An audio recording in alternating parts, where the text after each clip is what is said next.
भारतातील दलाल मीडिया नरेंद्र मोदींनी पतंग समजून श्री हनुमानांना हवेत उडवलं हे दाखवण्यात व्यस्त आहे। राहुल गांधी कोणत्या विदेश दौऱ्यावर गेलाय हे दाखवण्यामध्ये व्यस्त आहे।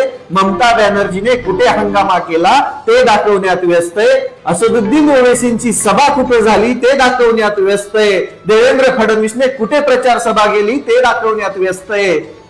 ठाकरे बंधूंनी कसं काय बोललं ते दाखवण्यात व्यस्त आहे। काय लपवण्यासाठी माहितीये? आहे ऐकायची हिम्मत आहे का?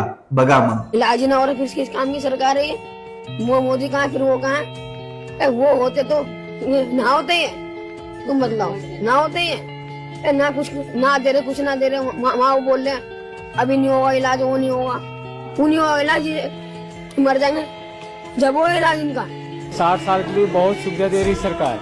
क्या सरकार नहीं 60 साल के बूढ़े यहाँ मर रहे हैं?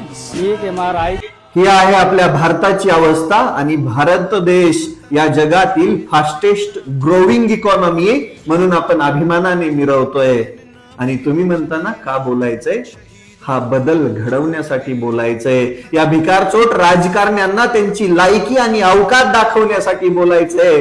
कारण की ते छोटं लेकरू म्हणतंय काय नाही मरून द्यायचं म्हणून बोलायचंय।